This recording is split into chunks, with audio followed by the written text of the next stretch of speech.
நம் சபையாராக சேர்த்து வாசிப்போம். உச்சிதமான கோதுமையினால் அவர்களை போஷிப்பார், கண்மலையின் தேரினால் உன்னை திருப்தியாக்குவார். ஜெபம் செய்வோம். எங்களை அதிகமாக நேசிக்கிற எங்கள் அன்பின் பரலோக பிதாவே, ஆசீர்வதிக்கப்பட்டதான இந்த உயிர்த்தெழுந்த நாளின் காலை வேலைக்காக நன்றி செலுத்துகிறோம். ஆண்டவரே, புதிய ஏற்பாட்டிலே நீர் எங்களுக்காய் கொடுத்த ஒரு நாள், இந்த நீர் உயிர்த்தெழுந்த நாள். இந்த நாளிலே நாங்கள் உண்மை நினைக்கவும், எங்களுடைய வாழ்க்கையை அர்ப்பணிக்கவும், இந்த நாளிலே நாங்கள் எங்களுடைய துதிகளையும் எங்கள் ஸ்தோத்திரங்களையும் ஏறெடுக்கவும் கர்த்தர் எங்களுக்கு இரக்கம் பாராட்டினதற்காக நன்றி செலுத்துகிறோம்.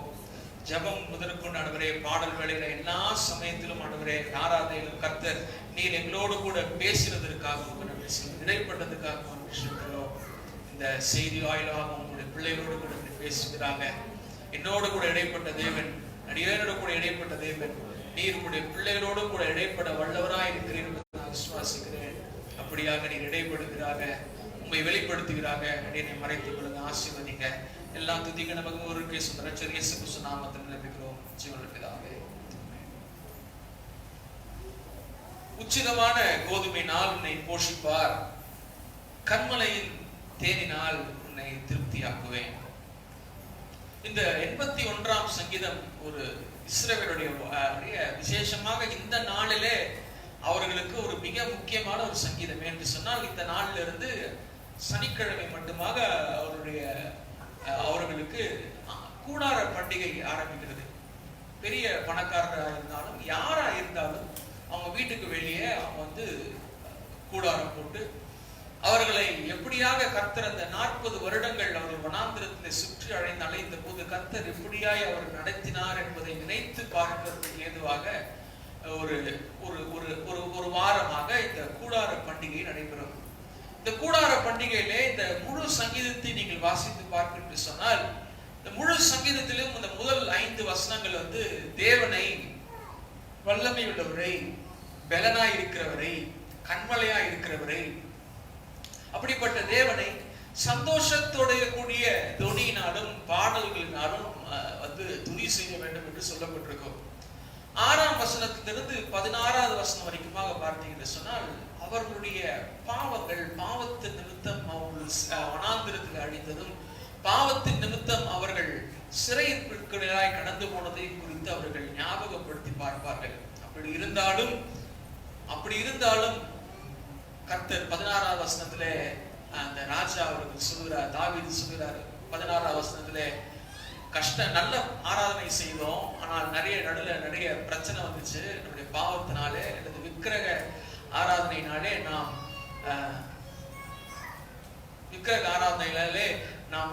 பாதிக்கப்பட்டிருந்தோம். விக்கிரக ஆராதனையினாலே கர்த்தர் நம்மை தண்டித்தார், நம்மை சிக்ஷித்தார், நம்மை சீர்படுத்தப்படும்படியே கர்த்தர் நம்மை சிறுமைப்படுத்தினார்.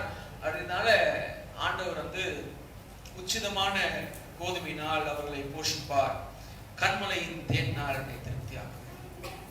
இதனால 1 ராஜாக்கள் 17ஆம் அதிகாரத்திலிருந்து 8ஆம் வசனம் முதற்கொண்டு 16ஆவது வசனம் வரைக்குமாக இருக்கக்கூடிய எல்லாருக்கும் தெரிந்த ஒரு அற்புதமான ஒரு சம்பவத்தை நாம இந்த நாளில் காலை வேளையில நாம் தியானிக்க இருக்கிறோம்.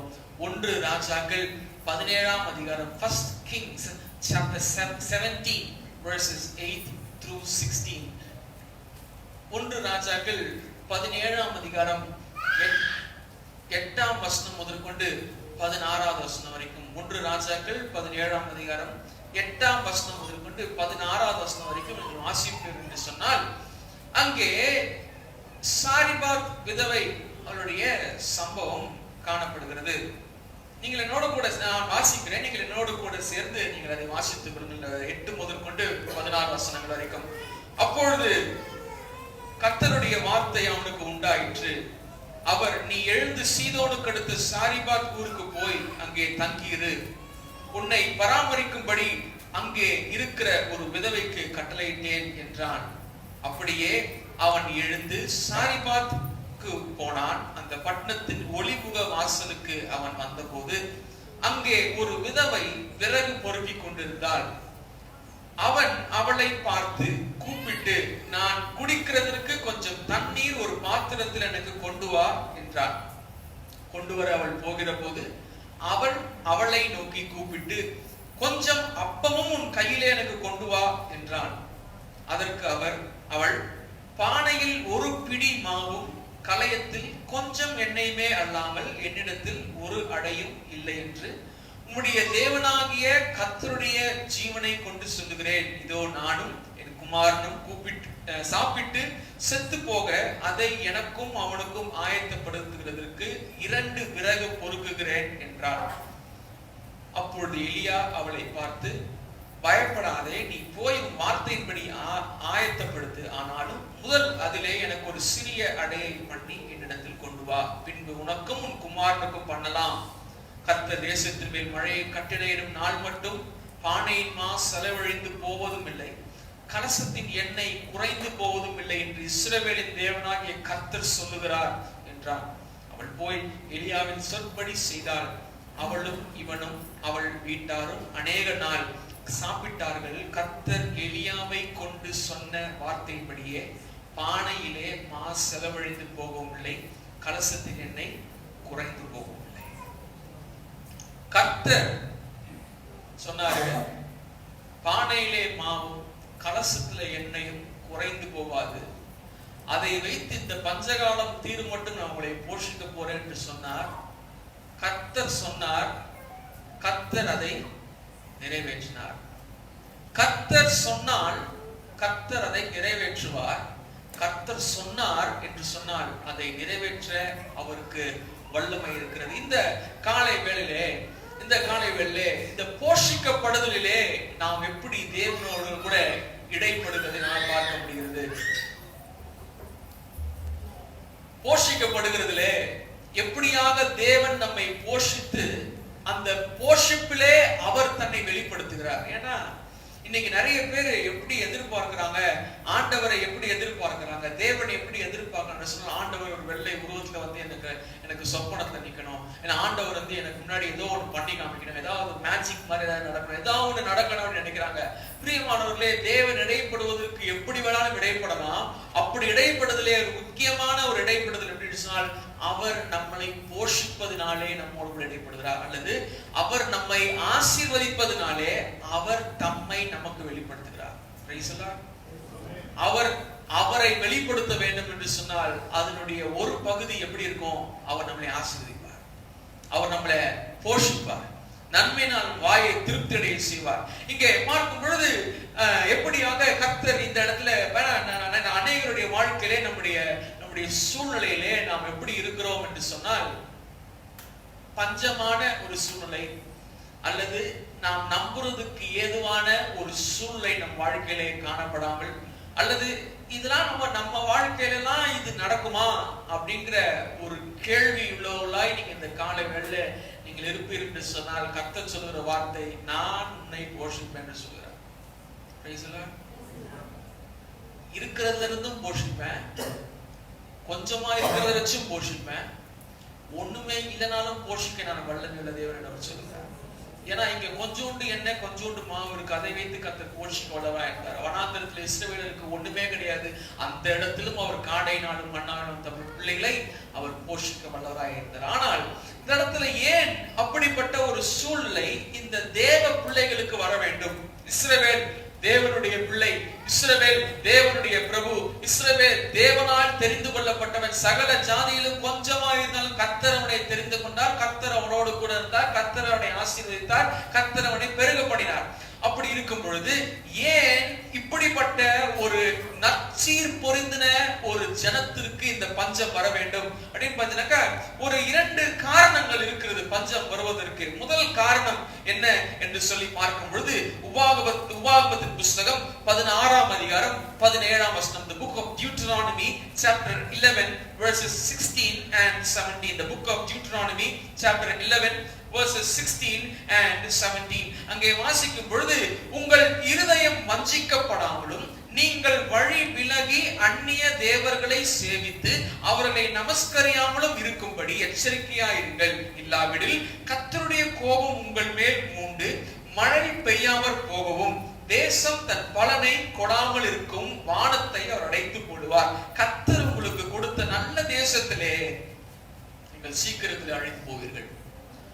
விக்கிரக ஆராதனை அல்லது அந்நிய தேவர்களை நாடி போகிற ஒரு காரியம் நமக்குள்ளாக இருக்கும் என்று சொன்னால், கர்த்தர் போஷிக்கிறதை, அவர் போஷித்ததை அவரை அழித்து போடுவார், போஷிக்கிறதை அவர் நிறுத்தி விடுவார், இனிமேல் போஷிக்கவும் மாட்டார் என்று சொல்லி இந்த வசனம் நமக்கு புரிய வைக்கிறது.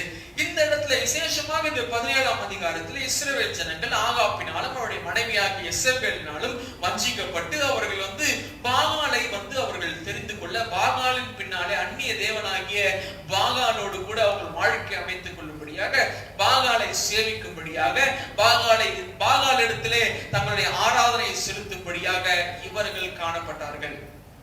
அல்லது ஆண்டவருடைய வார்த்தையின்படியாக இந்த 11ஆம் அதிகாரத்தில் சொல்லப்பட்டிருக்கிற வார்த்தையின்படியாக நீங்கள் கவனித்து பார்ப்பீர்கள் சொன்னால், நீங்க என்ன தேடணும்னாக்கா என் ஆசீர்வாதத்தை நீங்க என்ன பண்ணாதுங்க, தேடாதுங்க. நீங்க யாரை தேடுகிறீர்களோ அவர்களிடத்திலே போய் நீங்க ஆசீர்வாதத்தை நீங்க என்ன பண்ணுங்க, தேடுங்க. நான் ஜீவனுள்ள கடவுள், நான் ஜீவனுள்ள கர்த்தர், நான் சொன்னாதான் மழை பெய்யும், நான் சொல்லலனாக்கா மழை பெய்யாது. அப்படி இருக்கிற சமயத்துல நீங்கள் என்னை தேடுவீர்கள் என்று சொன்னால் நான் உங்களை போஷிப்பேன். நீங்க என்ன தேடாம நீங்க பாகாலை போய் தேடுவீர்கள் என்று சொன்னால் பாகால் உங்களை போஷிக்கணும். என் மகிமை நான் ஒருவருக்கும் விட்டு கூட என்று சொல்லி கர்த்தர் சொல்கிறார். இன்னைக்கு நம்முடைய வாழ்க்கையிலே விக்கிரக ஆராதனை என்று சொன்னால் நாம் சொரூபங்களை வணங்குகிற ஒரு கூட்டம் அல்ல. ஆயினும் 1 சாமுவேல் 15ஆம் அதிகாரம் 23ஆம் வசனத்தை வாசிங்க. 1 சாமுவேல் கரெக்டா இருக்கும் நினைக்கிறேன். 1 சாமுவேல் 15ஆம், First Samuel chapter 15 verses 23. 1 Samuel 15ஆம் அதிகாரம் 23 வசனம் வாசிங்க. இரண்டகம் பண்ணுதல் பில்லி சூனிய பாவத்திற்கும் முரட்டாட்டம் பண்ணுதல் அவபக்திக்கும் விக்கிரக ஆராதனைக்கும் சரியா இருக்கிறது. முரட்டாட்டம் பண்ணுதல் அவபக்திக்கும் விக்கிரக ஆராதனைக்கும் சரியா இருக்கிறது. நீர் கர்த்தருடைய வார்த்தையை புறக்கணித்தபடியினாலே. போதும். இங்கே முரட்டாட்டம் என்று சொல்லுகிற தமிழ் வார்த்தைக்கு எபிரேய வார்த்தையினுடைய அர்த்தம் என்ன சொல்லுகிறது சொல்லி பார்த்தீங்கன்னாக்கா, கீழ்ப்படியாமை, இன்சபார்டினேஷன்.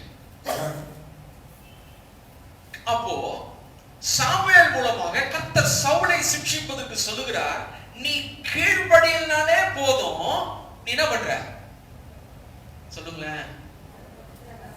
கீழ்ப்படினா நீங்க என்ன பண்றீங்க சொல்லுங்க. கீழ்ப்படி, நான் கர்த்தருக்கு கீழ்ப்படினா சொல்லுங்களேன். நான் சத்தத்தை சொல்றேன், மைக் வேற போட்டு அங்க வரைக்கும் வருவேன். நீங்களே சொல்லுங்க. நான் கர்த்தருக்கு கீழ்ப்படியவில்லை என்று சொன்னால் நான் விக்கிரக ஆராதனை பண்றேன். நான் விக்கிரக ஆராதனை பண்ணா என்ன போஷிக்க மாட்டார். கர்த்தரை என் தெய்வமாக நான் தெரிந்து கொள்வேன் என்று சொன்னால் கர்த்தருக்கு நான் கீழ்ப்படிய வேண்டும். கர்த்தரை என் ராஜாவாக, என்னை ஆளுகிறவராக, என் ஆண்டவராக நான் தெரிந்து கொள்வேன் என்று சொன்னால் நான் அவர் ஒருவருக்கே கீழ்ப்படிய வேண்டும். ஆட்டோ பின்னாடி நேற்று நேரத்துல பார்த்தேன், அஞ்சுவதும் அடிபணிவதும் இறைவன் ஒருவனுக்கே அப்படி போட்டுனாங்க. நான் நினைச்சேன், அஞ்சுவதும் அடிபணிவதும் என் தேவன் ஒருவருக்கே. அப்போ ஐடாலட்ரி, விக்கிரகாராதனை, எப்படிப்பட்ட விக்கிரகாராதனை ஏன் வருது? பெருமையினால் வருது. பெருமையா வருது, பாவத்தினால் வருது. பாவம் எங்கேருந்து வருது? பிசாசு நடந்து வருகிறது. எல்லாவற்றுக்கும் ஒரே முடிவு மரணம். அப்படி பார்க்கும் பொழுது விக்கிரகம் என்று சொல்லி பார்த்தீங்கன்னாக்கா எந்த ஒரு தனி நபரா இருக்கலாம், ஒரு இடமா இருக்கலாம், ஒரு பொருளா இருக்கலாம், கடைசியாக சிந்தையாய் கூட இருக்கலாம். சார்ல்ஸ் ஸ்பர்ஜன் அப்படிங்கிற ஒரு தேவ ஊழியக்காரர் சொல்கிறாரு, ஐடாலட்ரி பத்தி, விக்கிரக ஆராதனை பற்றி பேசும்போது அவர் சொல்லுகிற வார்த்தை என்று சொன்னால், நீங்கள் ஆண்டவரை ஆசீர்வாதத்திற்காக மாத்திரம் நீங்கள் தேடுவீர்கள் என்று சொன்னால் நீங்கள் ஆண்டவரை தேடவில்லை, விக்கிரகத்தை தேடிக்கொண்டிருக்கிறீர்கள் சொல்றார். அப்படி நீங்கள் கவனித்து பார்க்க வேண்டிய விஷயம் என்னவென்று சொன்னால், நான் கர்த்தரை எதற்காக ஆராதிக்கிறேன் அப்படின்ற ஒரு கேள்வி எழுப்பினாக்கா நம்முடைய பதில் எதுவா இருக்க வேண்டும் என்று சொன்னால், அவர் கர்த்தர் ஆகினால் அவரை ஆராதிக்கிறேன். அவர் இருக்கிறவராகவே இருக்கிறவர் ஆகினால் அவரை ஆராதிக்கிறேன். அவர் நேற்றும் என்றும் என்று மாறாதவர், அவர் சர்வ வல்லவர், சர்வ வியாபி, எல்லா இடத்திலும் இருக்கிறவர், அவர் மகிமையிலும் சமாதானத்தை அருளுகிறவர், எல்லாம் சரி. ஆனால் அவர் இருக்கிறவராகவே இருக்கிறேன் என்பதற்காக நான் அவர் ஆராதிக்க வேண்டும். இங்கே பார்க்கும் பொழுது கைவிட்டார்? ஆண்டவர் ஏன் போஷிக்கவில்லை? ஆண்டவர் ஏன் 3 வருடங்கள் 6 மாதங்கள் இவரிடத்திலே மழையும் பனியும் பொழியவில்லை என்று சொன்னால் பெரிய காரணம், அவர்கள் விக்கிரக ஆராதனை செய்தார்கள். அவர்கள் போஷிக்கிற எல்லாவற்றையும் பார்த்து கொள்ளுகிற யெகோவா ஈரே என்கிற தேவனை அவர்கள் தெரிந்து கொள்ளவில்லை. அவர்கள் பாகாலை தெரிந்து கொண்டார்கள். இன்னொரு காரணம் ஏன் ஆண்டவர் போஷிப்பதில்லை என்று சொல்லி பார்த்தீங்கன்னாக்கா, உபாகமம் 8ஆம் அதிகாரம் முதல் 3 வசனங்கள். உபாகமம் 8ஆம் அதிகாரம் முதல் 3 வசனங்களிலே நீங்கள் வாசித்து பார்க்க என்று சொன்னால், அவர் ஏன் நம்மை அப்படிப்பட்ட போஷிக்காமல் சிறுமைப்படுத்தி போஷிக்காமல் இருக்கிறார் என்று சொன்னால், அவர் நம்மை ஆராய்ந்து பார்க்கிறார் அல்லது அவர் நம்மை சோதித்து பார்க்கிறார். நீங்கள் பிழைத்து பெருகி, Deuteronomy chapter 8 verses 1, 2 and 3. உபாகமம் 8ஆம் அதிகாரம் முதல் 3 வசனங்கள். நீங்கள் பிழைத்து பெருகி கர்த்தர் உங்கள் பிதாக்களுக்கு ஆணையிட்டு கொடுத்த தேசத்திலே பிரவேசித்து அதை சுதந்திரிக்கும்படி நான் இன்று உங்களுக்கு விதிக்க எல்லா கட்டளையும் செய்ய சவதானமாய் இருப்பீர்களாக, ஜாக்கிரதையா இருப்பீர்களாக. உன் தேவனாகிய கர்த்தர் உன்னை சிறுமைப்படுத்தும் படிக்கும் தம்முடைய கட்டளைகளை நீ கை கொள்வாயோ மாட்டாயோ என்று உன்னை சோதித்து உன் இருதயத்தில் உள்ளதை நீ அறியும் படிக்கும் உன்னை இந்த 40 வருஷங்களும் வனாந்திரத்திலே நடத்தி வந்த எல்லா வழியையும் நினைப்பாயாக. அவர் உன்னை சிறுமைப்படுத்தி உன்னை பசியினால் வருத்தி, மனுஷன் அப்பத்தினால் மாத்திரமல்ல கர்த்தருடைய வாயிலிருந்து புறப்படுற ஒவ்வொரு வார்த்தையினால் பிழைப்பான் என்பதை உனக்கு உணர்த்தும்படி நீயும் உன் பிதாக்களும் அறியாத மன்னால் உன்னை போஷித்தார். ஆண்டவர் ஏன் போஷிக்க மாட்டார்? ஆண்டவர் ஏன் சிறுமைப்படுத்துகிறார்? ஆண்டவர் ஏன் சோதிக்கிறார் என்று சொல்லி பார்த்தீங்கன்னாக்கா, அவர் எதற்காய் சோதிக்கிறார் என்று சொல்லி வாசிப்பேன். அவர் சொல்றாரு, உன் இருதயத்திலே நீ என்ன நினைக்கிற என்பதை நான் அறிந்து கொள்ள வேண்டும். நம்முடைய எண்ணங்களை நாம் ஆண்டவரை குறித்து எப்படியாக நாம் பார்க்கிறோம் என்று சொல்லி நாம் ஆண்டவர் நம்மிடத்திலே பார்க்க விரும்புகிறார். அவர் மலைகளுக்கு மாத்திரம், கண்மலைகளுக்கு மாத்திரம் தேவன் அல்ல, அவர் பள்ளத்தாக்கிலும் அவர் தேவனாய் இருக்கிறார். என் வாழ்க்கையிலே உயர்ந்த ஸ்தானங்களிலே மாத்திரம் அவர் தேவனாய் இருக்கவில்லை, என் வாழ்க்கையில் நான் தாழ்ச்சியிலே போனாலும் அவர் தேவனாய் இருக்கிறார். அப்போஸ்தலனாகிய பவுல் சொல்லுகிறாரு, நான் வாழ்ந்திருக்கவும் தெரியும், எனக்கு தாழ்ந்திருக்கவும் தெரியும், எந்த நிலைமையில மனரம்யமாய் இருக்க தெரியும். ஏனக்கா என்னை பலப்படுத்துகிற கிறிஸ்துனாலே எல்லாவற்றையும் செய்ய எனக்கு பலன் உண்டு. அவரை பலனை மட்டும் தருவர் அல்ல, என் குறைவெல்லாம் மாற்றுகிற மகிமையான கிறிஸ்துவாக அவர் காணப்படுகிறார். தேவன் தமது ஐஸ்வரியத்தினால் நம்முடைய குறைவுகள் எல்லாம் கிறிஸ்து இயேசுவின் மகிமைக்காக அவருடைய மகிமையை அவர் நிறைவேற்ற வல்லவராயிருக்கிறார். அப்போ நம்மளுக்கு பிரச்சனை வரும்பொழுது, சூழ்நிலைகள் மாறும்போது 2 விஷயம் நம்ம நல்லா கவனிச்சுக்கணும். ஃபர்ஸ்ட், நான் தப்பு பண்ணனா, நான் பாவம் பண்ணனா, நான் ஆண்டவருடைய வேலைக்கு போனனா, அதனால ஒரு சூழ்நிலை வரலாம். இரண்டாவதாக ஒரு சூழ்நிலை, என்ன சூழ்நிலை? ஆண்டவரை சோதிக்கிறார். யோபுனுடைய வாழ்க்கை வர்ஷிப்ல சொன்னாங்க, எழுதி வச்சிருக்கேன். யோபுனுடைய வாழ்க்கையில கர்த்தர் எல்லாமே இருந்துச்சு. ஆசீர்வதிக்கப்பட்டவன், செல்வ சீமானாக பயங்கரமா இருந்தான். அவன் நடந்தாலே ரோட்ல இருக்கவங்க ஏஞ்சி நிற்பான், அந்த அளவுக்கு பெரிய மனிதனாக இருந்தான். ஆனால் கர்த்தர் அப்படின்ற நேரத்துல அவ்வளோத்தையும் எடுக்கிறார். பிள்ளையை எடுக்கிறார், பொருளை எடுக்கிறார், ஆஸ்தி எடுக்கிறார். தன்னுடைய வாழ்க்கையில எல்லாம் போனாலும் ஒரு மனுஷனுக்கு சுகம் போயிடுச்சுன்னா அவன் வாழ்க்கையில ஒண்ணுமே கிடையாது. அப்படிப்பட்ட சுகத்தையும் எடுத்துறாரு, அப்படிப்பட்ட பலத்தையும் எடுத்துறாரு. ஆனால் அவன் சொல்றான், ஆராய்ந்து முடியாத என்னால செய்ய முடியாது, ஆனா அவர் செய்கிறார். ஏன்னா நான் செய்யணும்னு நினைச்சேன், ஆனா என்னால செய்ய முடியல. ஆனா அவர் செய்ய நினைத்தது ஒருபோதும் தடைப்படாது என்பதை நான் அறிந்திருக்கிறேன் அப்படின்னு அவன் புரிஞ்சுக்கிட்ட மாத்திரத்துல கர்த்தர் என்ன பண்றாரு? அவன் கர்த்தர் யார் என்பதை புரிந்து கொண்ட மாத்திரத்திலே கர்த்தர் அவனை ஆசீர்வதித்தார். இரட்டிப்பான ஆசீர்வாதம், டபுள் பிளெஸிங். சோ ஆண்டவர் நம்மளுடைய சிந்தை ரீதியாக அல்லது உடல் ரீதியாக, பண ரீதியாக, நம்முடைய வாழ்க்கையினுடைய எதிர்காலத்தின் ரீதியாக ஆண்டவர் நம்முடைய சுய சார்பை அடிக்கும்படியாக, to strike a death blow in our independence, நம்மை அவரை சார்ந்திராமல் நம்மையே சார்ந்து இருக்கிற ஒரு வாழ்க்கை அடிக்கும்படியாக கர்த்தர் இப்படிப்பட்ட பஞ்சத்தை அவர் தருகிறார். இப்படிப்பட்ட பஞ்சத்திலே அவர் வழிநடத்துகிறார்.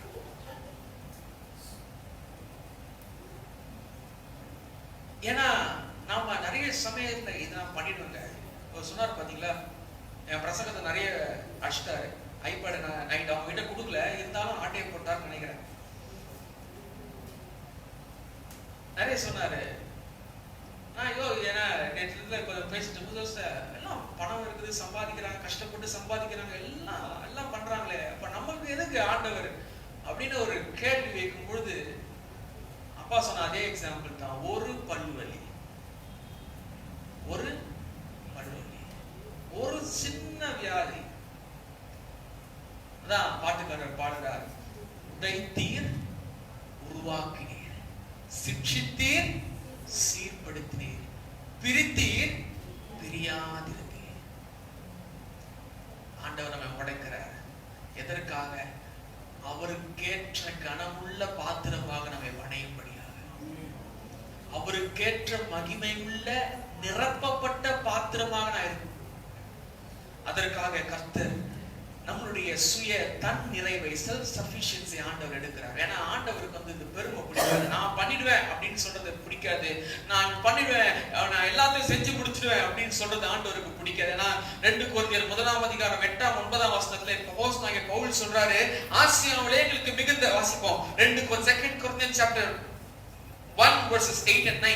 2 கொரிந்தியர் 1:8-9. ஆகையால் சகோதரரே, ஆசியாவில் எங்களுக்கு நேரிட்ட உபத்திரவத்தை நீங்கள் அறியாதிருக்கிற நீங்க மனதில்லை.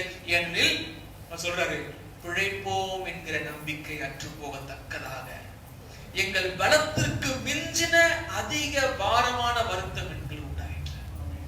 இந்த காலை வேளையில மனசாட்சியை தொட்டு யோசித்து பாரு.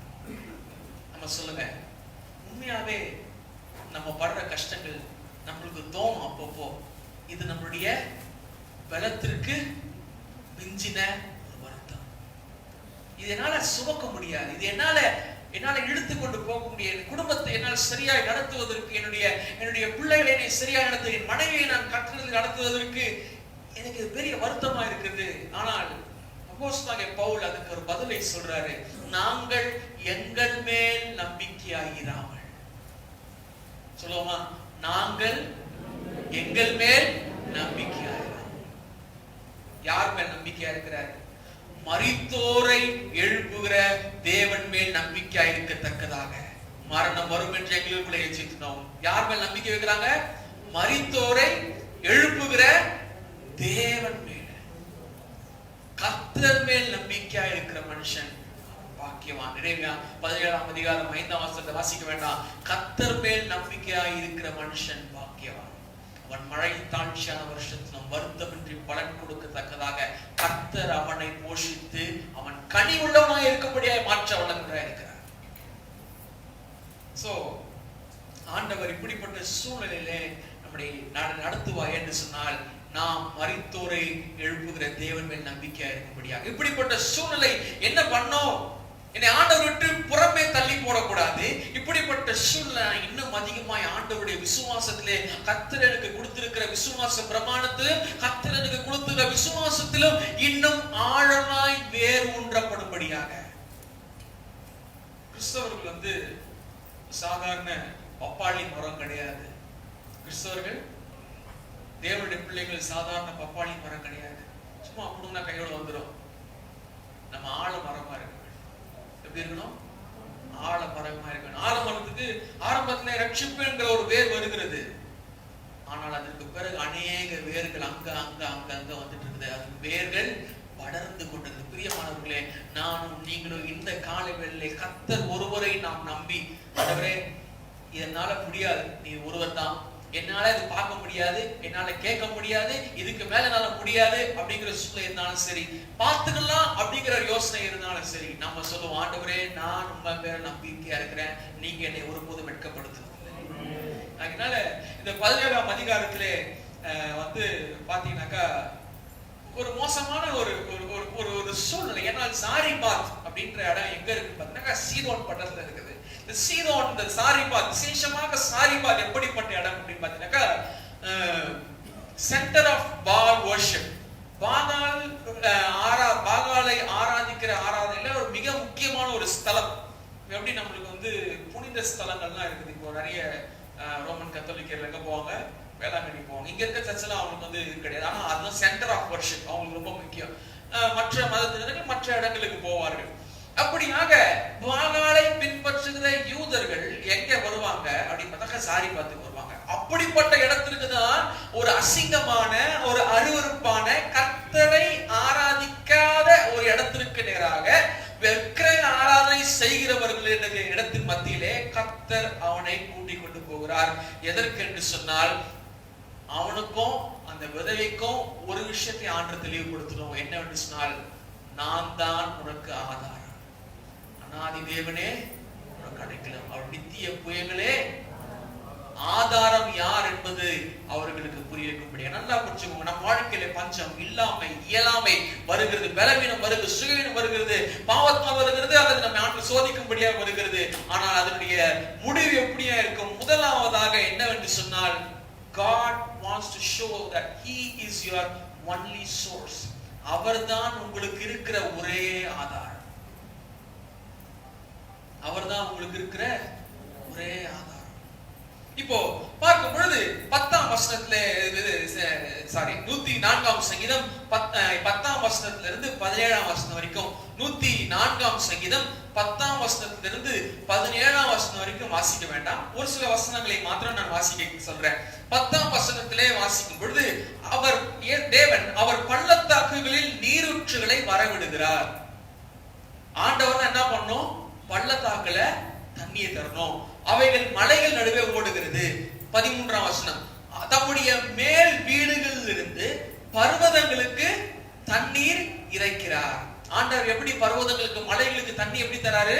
அவருடைய மேல் வீடுகளிலிருந்து தண்ணி தருகிறாரு. அப்புறமாக, உமது பலனாலே பூமி திருப்தியா இருக்கிறது, பூமியிலிருந்து ஆகாரம் உண்டாகும்படி அவர் மிருகங்களுக்கு புல்லையும் மனுஷனுக்கு உபயோகமான பயிர்களையும் முளைக்கிறார்.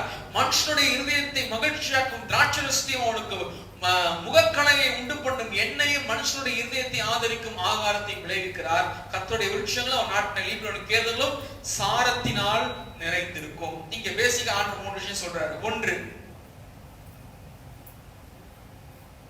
செடி கொடி மரங்களுக்கு நான் தான் போஷிக்கிறேன். 2, பறவை மிருகங்களுக்கு நான் தான் போஷிக்கிறேன். 3, மனுஷனுக்கும் நான் தான் போஷிக்கிறேன். ஆகையினாலே நான் தான் உன்னுடைய ஆதாரம். மலைக்கு தண்ணி வேணும், பர்வதங்களுக்கு தண்ணி வேண்டும் என்று சொன்னால் கர்த்தர் மேல் வீட்டிலிருந்து தர வேண்டும். மிருகங்களுக்கு புல் வேண்டும் என்று சொன்னால் கர்த்தர் பூமியிலே தம்முடைய கிரியையினாலே அதை முளைப்பிக்க வேண்டும். மனுஷனுக்கு ஆகாரம் வேண்டும் என்று சொன்னால் கர்த்தர் தான் அதை தர வேண்டும். இன்னைக்கு நானும் நீங்களும் சாப்பிடுறோம், நானும் நீங்களும் உடுத்துறோம், நானும் நீங்களும் நல்ல ஒரு வாழ்க்கையை, சுகமான ஒரு வாழ்க்கையை நாம நடத்தி கொண்டு இருக்கிறோம் என்று சொன்னால் நல்லா புரிஞ்சுக்கொள்ங்க, கர்த்தர் தான் என்னை போஷிக்கிறாரு. என் பலன் அல்ல, என்னுடைய பணம் அல்ல, என்னுடைய பராக்கிரமம் அல்ல, என் தாளந்து அல்ல, என்னுடைய எதுவுமே கிடையாது, அவர் தான். நான் என்ன நினைச்சு பார்க்கிறேன், எங்க குடும்பத்தை நினைத்து பார்க்கும்போது, நாங்கள் ஈண்டு கொள்ளுகிற பணத்தினாலும் இப்படிப்பட்ட ஒரு இடத்தையோ அல்லது இடத்தில் கட்டிடத்தையோ, உலக பிரகாரமான காரியத்தை சொல்றேன், கட்டிடத்தையோ அதனுடைய மெயின்டெனன்ஸையோ அதனுடைய காரியங்களையோ பராமரிக்க ஒரு மனிதனால் 100% நீங்க கூட யோசிச்சு கொடுங்க. நீங்க ஈட்டுக்கிற, நீங்கள் சம்பாதிக்கிற பணத்தினால அல்லது உங்களுடைய சொந்த பலத்தினால நீங்கள் இப்பொழுது இருக்கிற அளவிற்கான ஒரு ரிச்சஸ், ஐஸ்வர்யம், ஆண்டவர் நமக்கு தந்திருக்கிற ஆசீர்வாதத்தை அல்லது அதை பெற்றுக்கொள்ள முடியுமா என்று சொல்லி பார்த்தாக்கா, நீங்கள் ஆவிக்குரிய கண்ணாடிகளாக ஆவிக்குள்ளா இருந்து பார்த்தீங்கன்னாக்கா, கண்டிப்பா என்னால அதை என்ன பண்ண முடியாது, செஞ்சிருக்க முடியாது. என்னால் அதை செய்ய முடியாது, உங்களால் அதை செய்ய முடியாது. ஏன்னா அவர் சொல்றாரு, என்னால் அன்றி உங்களால் ஒன்றும் செய்ய கூடாது. ஏன்னா பைபிள், வேதாகமம், ஆதியாகமம் முதற்கொண்டு கடைசி வெளிப்படுத்தும் 22ஆம் அதிகாரம் முதல் 5 வசனங்களை கூட சொல்றாரு, நான் தான் உனக்கு ஜீவ விருட்சத்தின் கனியை கொடுக்கணும், நான் தான் உனக்கு தண்ணீர் அந்த ஆற்றங்கரையுடைய உனக்கு தண்ணீரை மேய்ச்சல் உன்னை நடத்தி கொண்டு போக வேண்டும். நான் தான் உனக்கு மேய்ப்பனா இருக்கணும். நான் தான் உனக்கு சகாயனா இருக்க வேண்டும். 22ஆம் கடைசியாக இருக்கக்கூடிய அதிகாரத்துல முதல் 5 வசனம் தான் சொல்றாரு, நான் தான் உனக்கு ஒரு மரத்தை நட வைக்க போறேன். அந்த மரத்துல 12 விதமான காய்கள் காய்க்கும். அது மாதத்திற்கு ஒரு கனியை உனக்கு தரும். அதனாலே நீ கண்ணீர் அடைய மாட்ட, நீ கஷ்டப்பட மாட்ட. நீ கஷ்டப்படாத ஒரு வாழ்க்கையை கர்த்தர் எழுப்புகிறார். அது பரலோகத்துல மாத்திரமல்ல, பூமியிலும் அவர்தான் நம்மை போஷிக்கிறவராய் இருக்கிறார். நான் யார் என்பதற்காக அவர் என்னை போஷிக்கிறது இல்லை. அவர் யார் என்னை காண்பிக்கிறதுக்காக அவர் போஷிக்கிறார். நான் பெரிய நல்லவன், பெரிய நீதிமான், பெரிய உத்தமன் அப்படிங்கிறதுக்காக கிடையாது. அவர் நல்லவர், அவர் மாறாதவர், அவர் தம்முடைய பிள்ளைகள் மேல் கிருபை உள்ளவர், அவர் தம்முடைய உத்தமத்திலே உண்மையாய் இருக்கிறவர், அவர் நீடிய சாந்தமும் சத்தியமும் மிகுந்த இரக்கமும் தயவுள்ள தேவனாய் இருக்கிறபடினாலே அவர் நம்மை போஷிக்கிறார். அப்போ ஒவ்வொரு சமயத்திலும் நானும் நீங்களும் அவரிடத்திலிருந்து பெற்றுக் கொண்டதை அவரை காட்டிலும் மேன்மையாய் கருதும் பொழுது விக்கிரகமாய் மாறுகிறது. எனக்கு வீடு ஆண்டவர் தான் கொடுத்தாரு, எனக்கு வீடு ஆண்டவர் தான் கொடுத்தாரு. ஐயோ, வீட்டை விட்டு வந்தா எப்படிங்க சர்ச்சைக்கு வர முடியும்? வீட்டை விட்டு சர்ச்சைக்கு என்ன பண்ண முடியாது, வர முடியாது. அப்ப வீடு என்னவா மாறுது, விக்கிரகமாய் மாறுது. ஏன் அப்படி மாறுது? வீட்டை கொடுத்தது கர்த்தர். கர்த்தர் வீட்டை கட்டாராக கட்டில் பிரயாசம் விருதா, கர்த்தர் நகரத்தை காவாராக காத்துக்க விழுத்திருக்கிறது விருதா. அப்படி இருக்கும்போது ஐயோ வீட்டை பார்த்துக்கணுங்க. நிறைய கிறிஸ்தவர்கள் சொல்லுகிற ஒரு வீட்டை பார்த்துக்கணுங்க. ஐயோ அது பார்த்துக்கலாம் எப்படிங்க? யோசிச்சு பாருங்க, வீட்டுல உட்காந்து வீட்டை பார்த்துனா இருப்பீங்க. எவ்வளவு நேரம் செவத்தை பார்த்துப்பீங்க? ஓ, இப்பதான் புரியுது எனக்கு. வீட்டை பார்த்துக்கணும், என்னத்தை பாக்குறது? டிவி.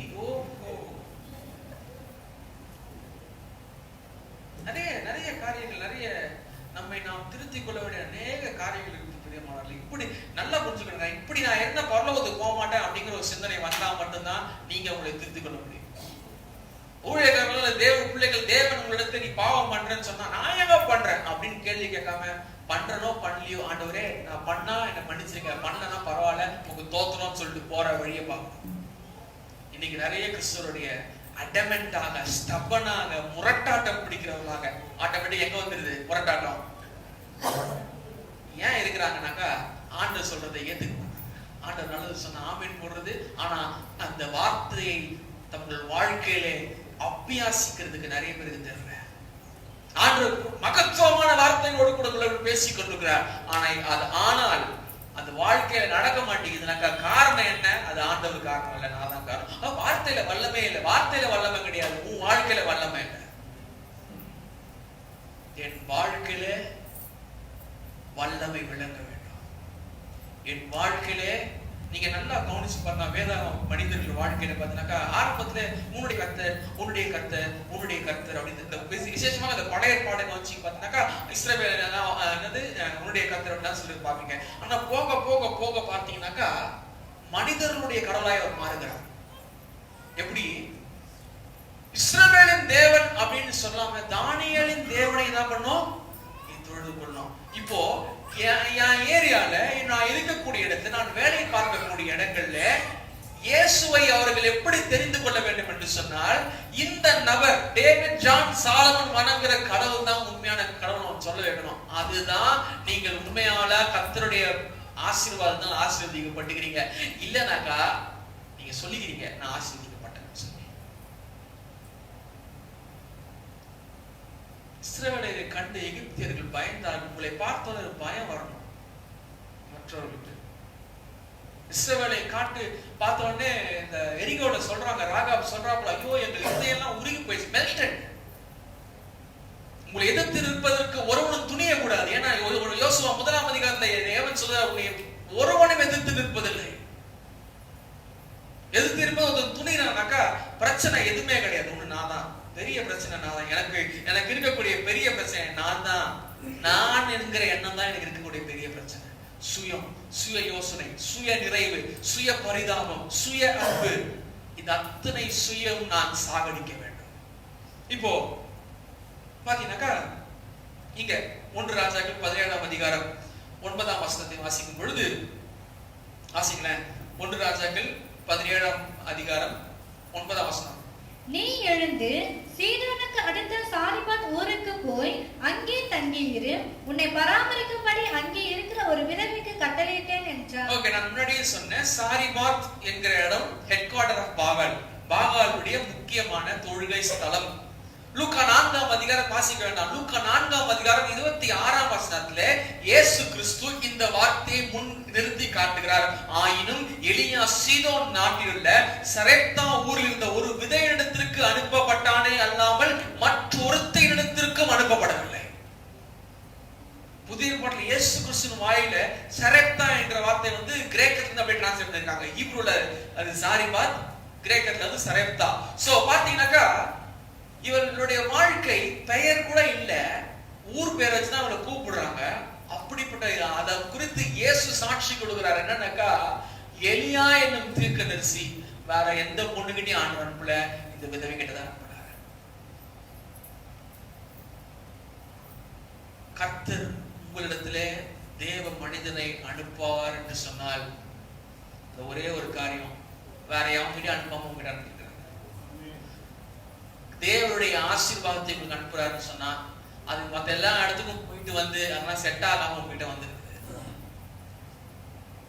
சாமுவேல் தாவீதை அபிஷேகிக்கிற சமயத்துல அது யாருக்குமே செட் ஆகல. அபிஷேகம் தாவீதுக்கு மட்டும்தான் செட் ஆகுது. யோசேப்புடைய அங்கி அது யாருக்குமே செட் ஆகல, யோசேப்புக்கு மட்டும்தான் செட் ஆச்சு.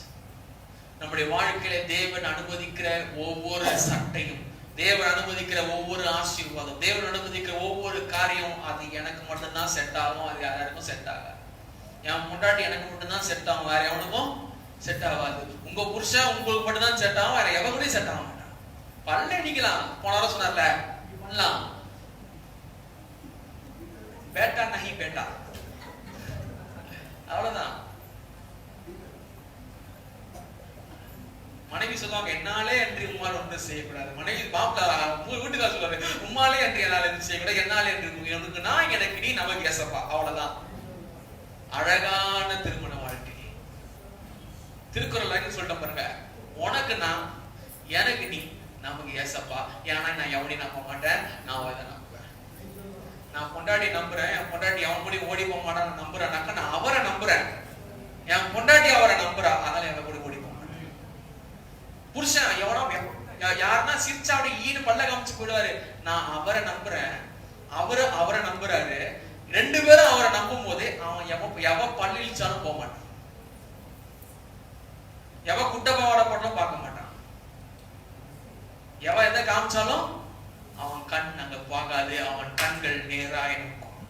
எங்க நோக்கம்? கர்த்தரையே நோக்கம். நிறைய குடும்பங்கள்ல வர பிரச்சனை இருக்கு.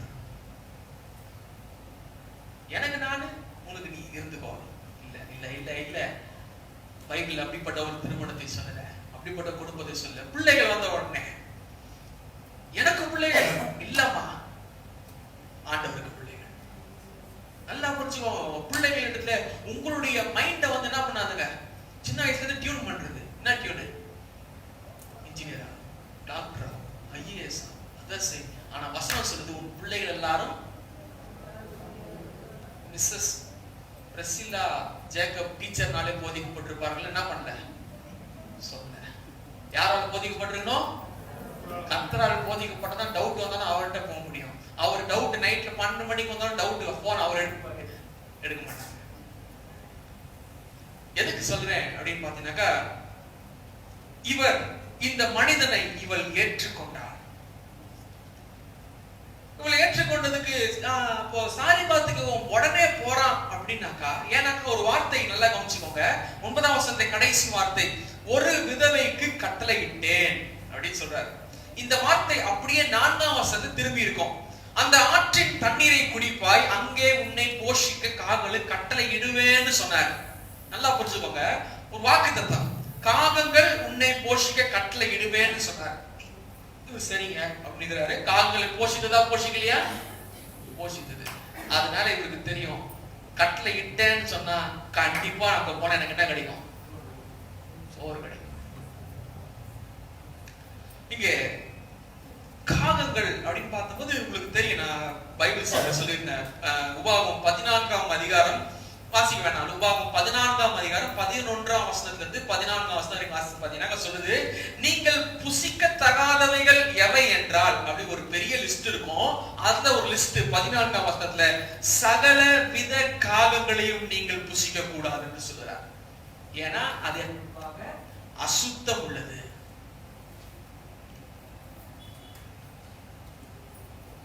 அசுத்தமான ஒரு மிருகத்தின் மூலமாக ஒரு பரிசுத்தவானுக்கு கர்த்தர் போஷிக்கிறார். மறுபடியும் சொல்றேன், அசுத்தமான ஒரு பறவை, தேவனால் நிராகரிக்கப்பட்ட பறவை, தேவனால் நீங்க சாப்பிடக்கூடாதுன்னு சொல்லப்பட்ட பறவை, அது அவனுக்கு போஷிக்குது. உடனே அவன் வந்து ஆண்டவரே, காகங்கள் வந்து அன்கிளீன் அனிமல்ஸ் ஆண்டவரே, அது வந்து புசிக்கத்தகாத அசுத்தமான பறவை ஆண்டவர், நான் ஏன் அதுக்கிட்ட நான் சாப்பிடணும்? ஆண்டவர் தெளிவா சொல்றாரு, நீ காகத்தை தான் புசிக்க கூடாது, காகம் கொண்டு வரதை புசிக்க கூடாதுன்னு சொல்லவே இல்லை. காகம் தருமா? தராது. பாட்டி கதை சொல்லிடுறாங்க. அவங்கெல்லாம் என்ன பண்ணாங்க? பாட்டி வடை சுட்டாங்களா? வடை சுட்டும் போது மேல என்ன பண்ணான்? ஒரு காக்கா இருந்துச்சான். காக்கா என்ன பண்ணிச்சான்? வடையை தூக்கிட்டு போயிடுச்சான். தாத்தாக்கு என்ன இல்லையா? வடை இல்லையா. காக்கா என்ன பண்ணும்? பூடிக்கிட்டு போயிடும். ஆனால் தேவன் ஒரு காகத்தை அனுப்புவார் சொன்னார். அந்த காகம் போஷிக்கும். நம் வாழ்க்கையில் நடக்கக்கூடிய எந்த சூழ்நிலைனாலும் சரி, இந்த மனுஷன் கிட்ட இருந்து நம்ம கிட்ட ஒரு பைசா வராது, இந்த மனுஷன் நம்மளுக்கு உதவியே செய்ய மாட்டான் நீங்க நினைச்சாலும் சரி, ஆண்டவர் இந்த மனிதனை வைத்துதான் உங்களுக்கு போஷிக்கணும்னு நினைச்சிட்டாருனாக்கா, அவன் ஈயா பங்கியா இருந்தாலும், அவன் கொசுல ஈல டீல ஊந்துச்சுன்னா, டீல கொசு ஊந்துரும்ல, அந்த கொசு ஊந்துச்சுன்னா அந்த கொசுவை புழிஞ்சிட்டு திருப்பி தீ கொடுங்களா இருந்தாலும் சரி, அவன் மூலமா கர்த்தர் போஷிப்பார். அது உங்க கம்பெனி பாஸ் ஆகலாம், அல்லது உங்களுக்கு வர வேண்டிய பணமாய் சொத்தா என்ன வேணா இருக்கலாம், உங்க கணவனாய் கூட இருக்கலாம்.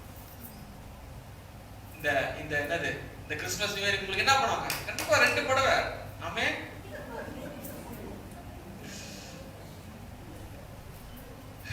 இவங்களா ஐயோ 2 புடவை வெட்டாரு, 200 ரூபாய் 2 புடவை வாங்கிப்பாங்க. எனக்கு அன்பான தேவ பிள்ளைகளே,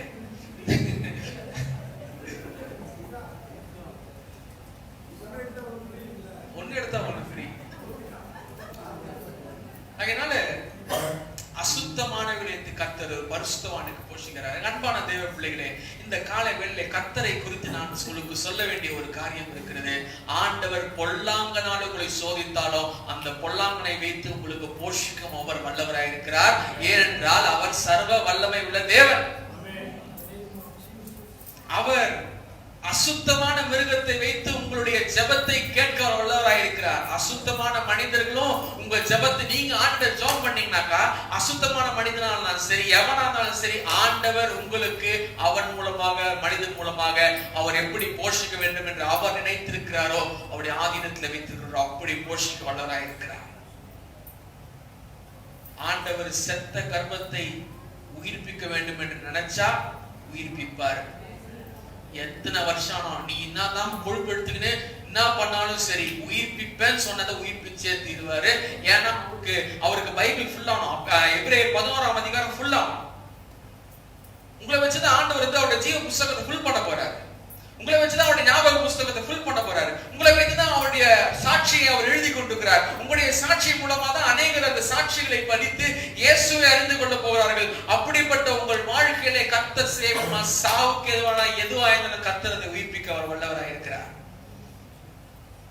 குழியில இருந்தாலும் ஒரு தூக்கி அரண்மனை உட்கார, சிறைச்சாலைக்கு போனாலும் வடிலாம் மாறி சுத்தி யாரன்னா சுத்தி விட்டு என்னன்னா யாரு அண்ணன் பிளானு, தம்பி பிளானு, அப்புறம் யாரு பிளானு, அந்த போத்திபார் பொண்டாட்டி பிளானு யாரு, அப்புறம் இவருடைய பிளானு, எந்த பிளானுமே வாய்க்காது. நல்லா புரிஞ்சுக்கோங்க, அவருடைய முடிவு மாத்திரம்தான், சித்தம் மாத்திரம்தான், தீர்மானம் மாத்திரம்தான் நிறைவேறும். சில சமயம் ஆண்டவர் வாழ்க்கையில ஆமான வைப்பார். எதற்கென்று சொன்னால் மொர்தெகாய் உயர்த்தப்படும்படியாக. ஆமான் இல்லைன்னா மொர்தெகாய் கிடையாது. ஆமான் இல்லைனாக்கா எஸ்தரும் கிடையாது. ஆமான் இல்லைன்னா எஸ்தர் என்ற புஸ்தகமே கிடையாது. ஆண்டவர் அவருடைய சாட்சி புஸ்தகத்தை உங்கள் பெயரிலே உங்களுக்காக எழுதி கொண்டிருக்கிறார். பிரியமானவர்களே, அப்படிப்பட்ட வாழ்க்கையில ஆண்டவர் எதுவுமே வேணாம்னு சொல்லாதுங்க.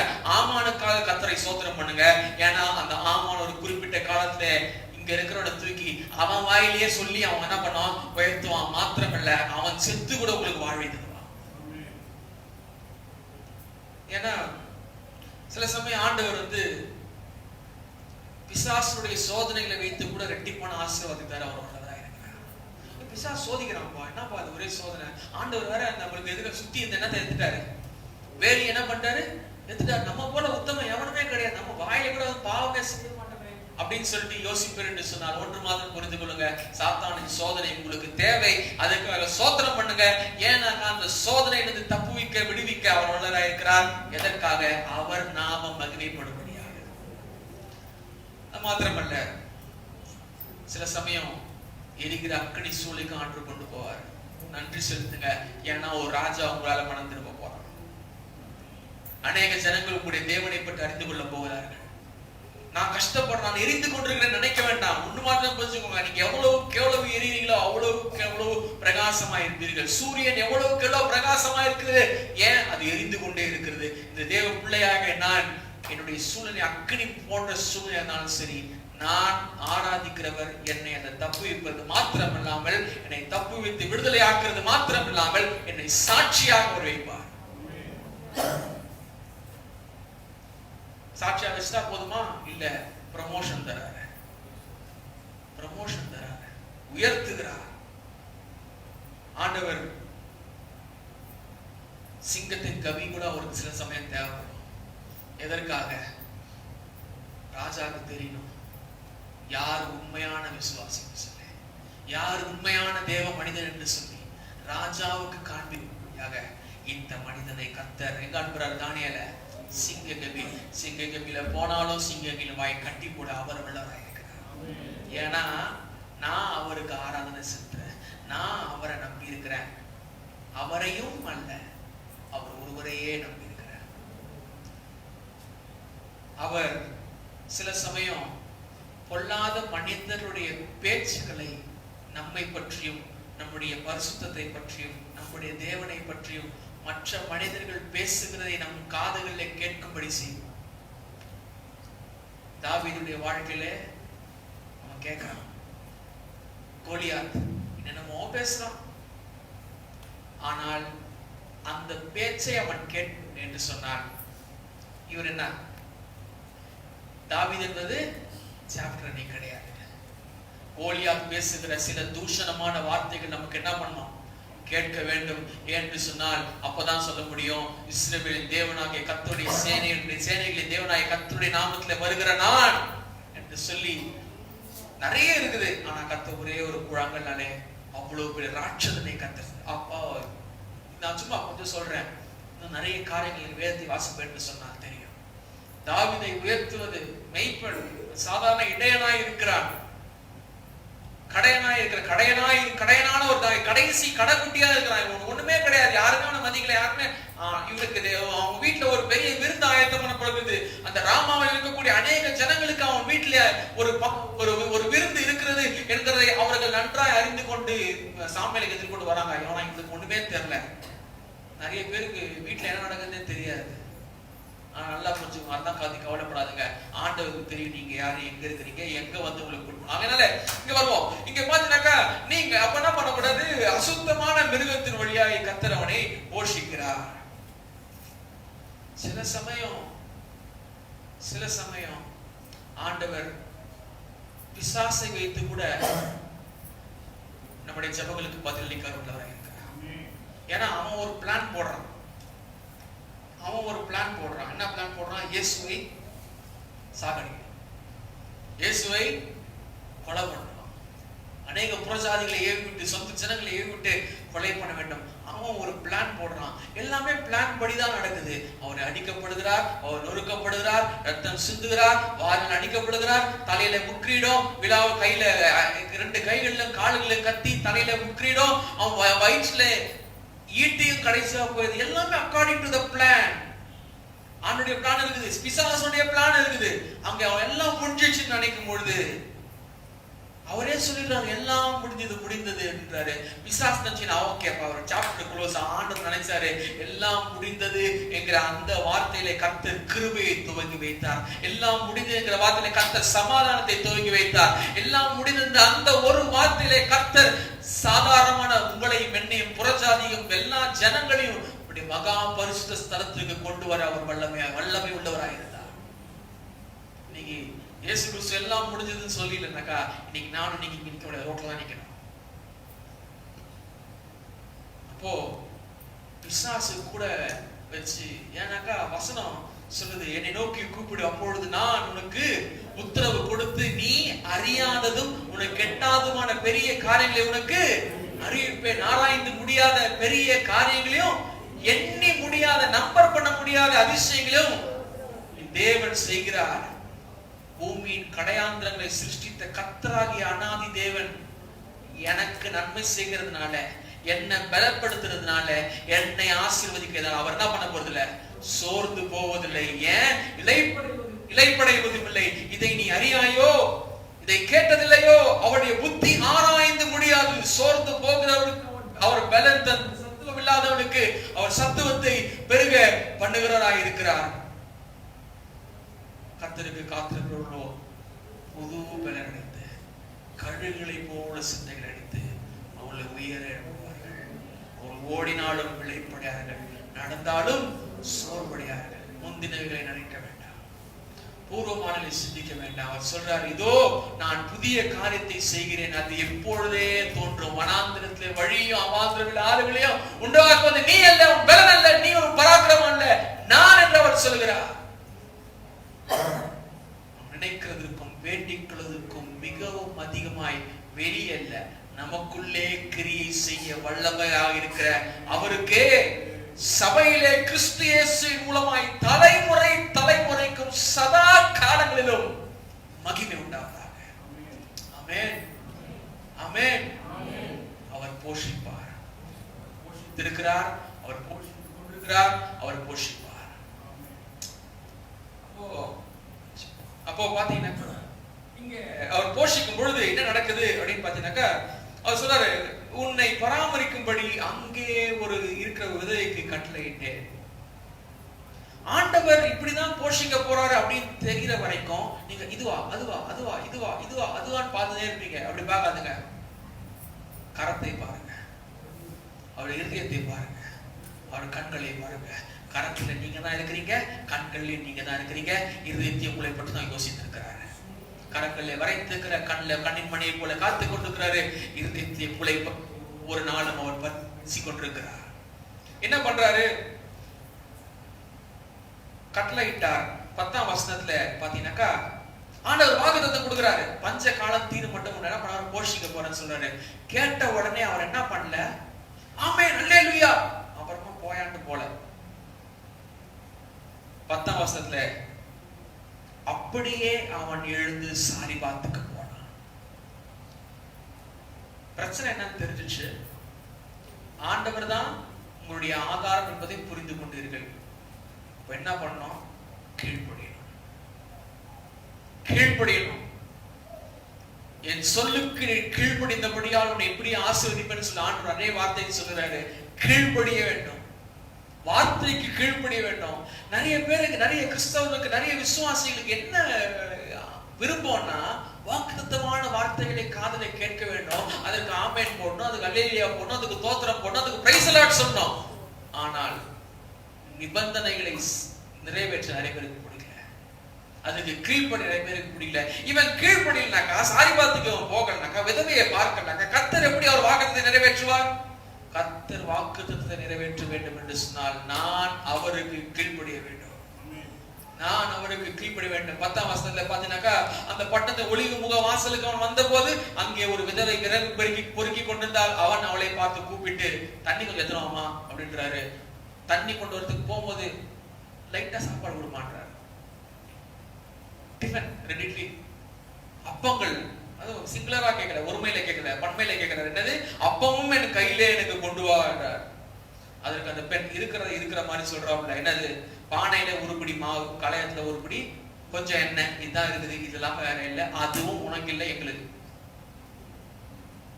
எதுக்கு? நாங்க அப்படியே அதை வச்சு வாழ்ந்து மாடி மேல் மாடி கட்டு மாளிகை மேல் மாடி கட்டு வாழும் சீமானா இருப்பதற்கல்ல, செத்து போறதுக்கு. ஏன்னா ஒரு பெரிய தடுமாற்றம். தண்ணி எடுத்தோம்னாக்கா அங்கேயே ஃபர்ஸ்ட் தண்ணி இல்ல, சரி இருக்கிற தண்ணியாவது குடிப்போம், அவங்க தண்ணி குடிச்சு நாங்க சாப்பிடுறோம்னு பார்த்தா இவர் சாப்பாடும் கேட்கிறாரு. சில சமயம் ஆண்டவர் அவருடைய வார்த்தையை நம்ம கிட்ட சொல்லும் போது நம்ம தடுமாற்றம் அடைவோம். we will stagger when God's word come.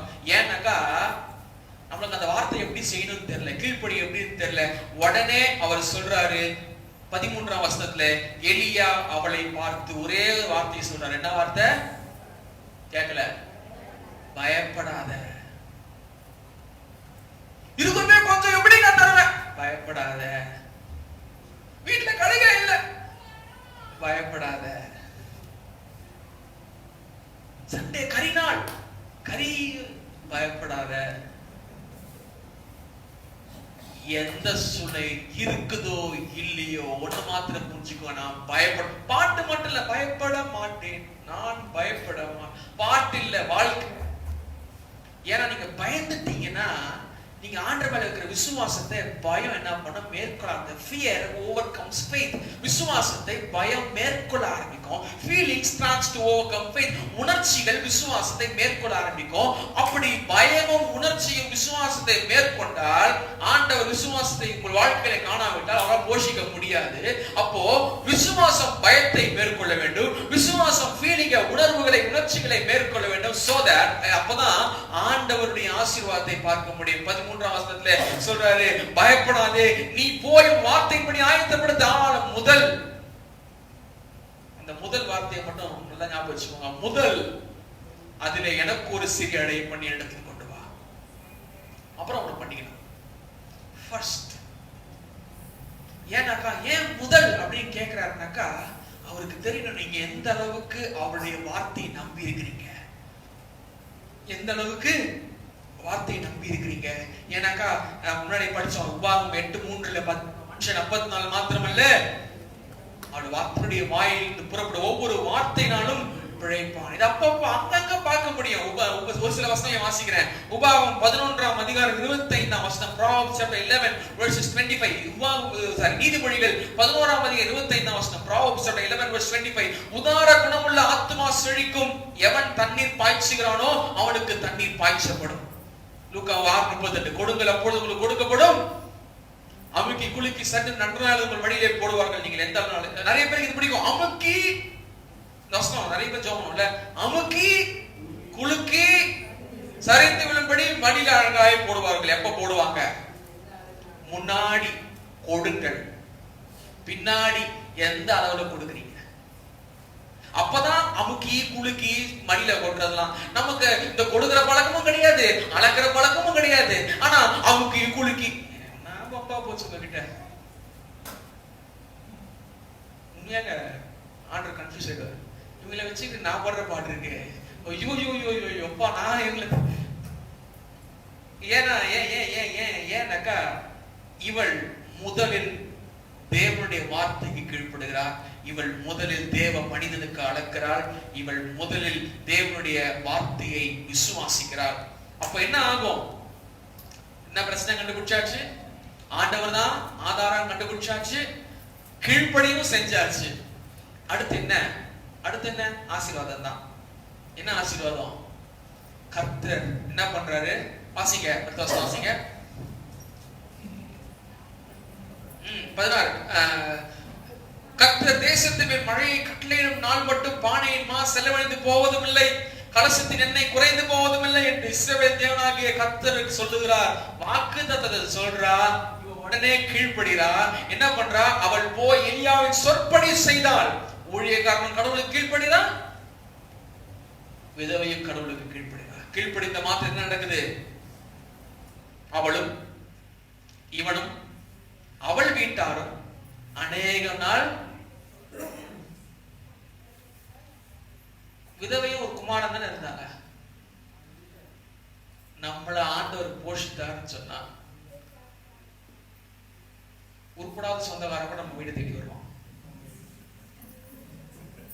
ஆண்டவர் நம்ம போஷிக்கலன்னு சொன்னா அந்த உருப்படா சொந்தக்காரனே அவனுக்கே 10 ரூபாய்க்கு டீ வாங்கி கொடுக்க முடியாது, அவன்லாம் நமக்கு எதிராக பேச ஆரம்பிப்பான். அவன் நாக்கு மேல பல்ல போட்டு பேசுவான். அதுக்கு விழக்கூடாதுன்னா என்ன பண்ணும்? ஆண்டவர் என்னை, ஏன்னா போஷிக்கிறது யெகோவாயிரே, போஷிக்கிறது யெகோவாயிரே, போஷிக்கிறது அவர். ஏன்னா அப்போஸ்தலனாகிய பவுல் 20ஆம் அதிகாரம் 35 அப்போஸ்தலர் 20ஆம் அதிகாரம் 35ஆம் வசனத்துல பார்த்தீங்கன்னா, இப்படி பிரயாசப்பட்டு பலவீனரை தாங்க, ஆக்ட்ஸ் சாப்டர் 20:35, இப்படி பிரயாசப்பட்டு பலவீனரை தாங்கும், வாங்குறதை பார்க்கிலும் கொடுக்கிறதே பாக்கியம் என்று கர்த்தராகிய இயேசு சொன்ன வார்த்தையை இணைக்கவும் வேண்டும் என்று எல்லா விதத்திலையும் நான் உங்களுக்கு காமிச்சிட்டேன். வாங்குறத பார்க்கணும், கொடுக்கிறது. நீங்க எந்த அளவிலான அளக்கிறீங்களோ, நீங்க எவ்வளவு கொடுக்குறீங்களோ, தேவனுக்காக, தேவனுடைய காரியங்களுக்காக, தேவனுடைய வார்த்தையை நம்பி, நான் என்கிட்ட காசு இருக்கு அதனால நான் காணிக்கை கொடுக்குறேன், என்கிட்ட பணம் இருக்கு அதனால நான் உதவி செய்கிறேன் அல்ல. நன்றாய் கவனித்துக்கோ தேவ பிள்ளைகளே, என்கிட்ட காசு இருக்கிறதுக்காக நான் கொடுக்குறேன்னு கிடையாது. என்கிட்ட இருந்தாலும் இல்லைனாலும் ஆண்டவருக்காக நான் கொடுப்பேன். ஆண்டவருக்காக சொன்னா யோசிக்க மாட்டேன். நானும் என்னுடைய ஊழியக்காரன் அப்புறம் ஒருத்தரும் கார்ல ஒரு நாள் போயிட்டு இருக்கும் பொழுது பெட்ரோல் போட்டிருந்தோம். பெட்ரோல் போடுற சமயத்தில் என்ன ஆச்சுனாக்கா, கார்டில் ஸ்வைப் பண்ணோம். ஸ்வைப் பண்ணிட்டு கையில் வந்து அவர் கையில், என் கையில் காசு இல்லை, அவர் கையில் என்கிட்டையும் கார்டில் தான் காசு இருந்துச்சு, அவர்கிட்டையும் கார்டில் தான் காசு. அவர்கிட்ட காசு வந்து வெறும் ஒரு 500 ரூபாய் நோட்டு மாத்திரம் இருந்துச்சு. 1000 ரூபாய் டீசல் போனோம்.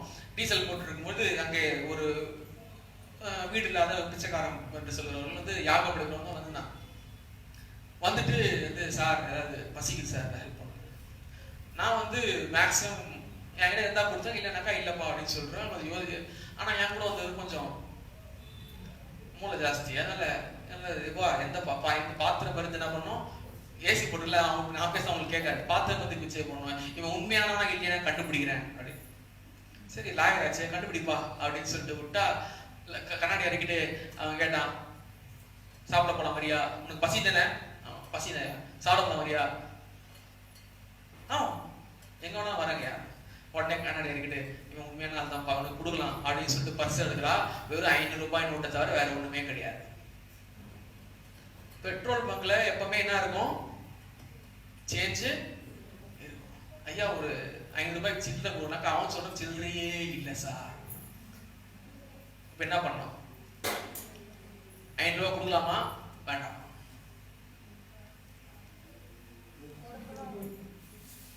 கொடுக்கலாமா வேண்டாமா?